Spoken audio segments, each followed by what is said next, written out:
എങ്ങനെയാണ് ഈ surgical planning നമ്മൾ ചെയ്യുന്നത്, എന്താണ് അതിൻ്റെ ഇമ്പോർട്ടൻസ്?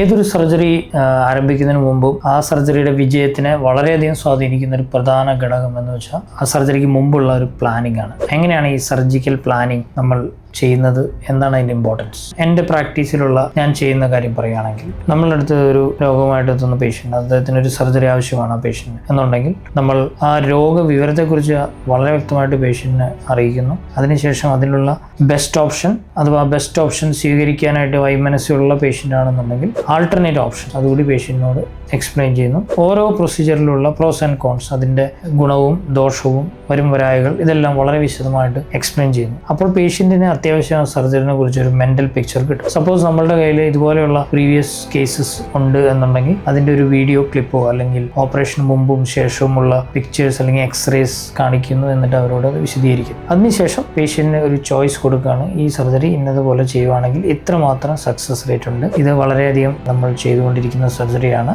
നമ്മളുടെ എക്സ്പീരിയൻസ് കൂടി പേഷ്യൻറ്റിനോട് ഷെയർ ചെയ്യുന്നു. അതിനുശേഷം പേഷ്യൻറ്റിൻ്റെ ഭാഗത്തു നിന്നുള്ള ബാക്കി പേഷ്യൻ്റ് റിയലി ഫിറ്റ് ആണോ ഈ സർജറിക്ക് എന്നുള്ള കാര്യം കൂടി നമ്മൾ ഒരു മെഡിക്കൽ ഒപ്റ്റിമൈസേഷൻ എന്നുള്ള ഒരു പോയിന്റ് ഓഫ് വ്യൂവിൽ പേഷ്യൻറ്റിന് സെപ്പറേറ്റ് ആയിട്ട് വിലയിരുത്തുന്നു. ഇതിന് ശേഷമാണ് നമ്മൾ ഒരു സർജറി ഡേറ്റ് പേഷ്യൻറ്റിന് കൊടുക്കുന്നത്. അപ്പോൾ ആ ഡേറ്റിൽ സർജറിക്ക് വേണ്ടി പേഷ്യൻ്റ് പ്രസ്തുത ഡേറ്റിൽ വന്ന് അഡ്മിറ്റ് ആവുന്ന സമയത്ത് പേഷ്യൻറ്റിന് സഫീഷ്യൻറ്റ് ടൈം കിട്ടിയിട്ടുണ്ടാവും മെൻ്റലി ഈ സർജറിയെ കുറിച്ച് ഡോക്ടർ പറഞ്ഞു തന്ന കാര്യങ്ങൾ ആലോചിക്കാൻ, അത് ആ പേഷ്യൻറ്റിന് സൂട്ടബിൾ ആണോ എന്ന് ഒന്നുകൂടി ആലോചിക്കാൻ, അതിനെക്കുറിച്ച് എന്തെങ്കിലും വായിക്കണമെങ്കിൽ വായിക്കാനുള്ളൊരു സമയം കൂടി പേഷ്യൻറ്റിന് കൊടുത്തുകൊണ്ടാണ് ഈ പറയുന്ന ഡേറ്റ് പേഷ്യൻറ്റിന് കൊടുക്കുന്ന സർജറിക്ക് വേണ്ടി. ഒരു പ്രീ ഓപ്പറേറ്റീവ് പ്ലാനിങ് എന്ന് പറയുന്നത് ഓപ്പറേഷൻ പോലെ തന്നെ വളരെ പ്രാധാന്യം അറിയിക്കുന്നതാണ്.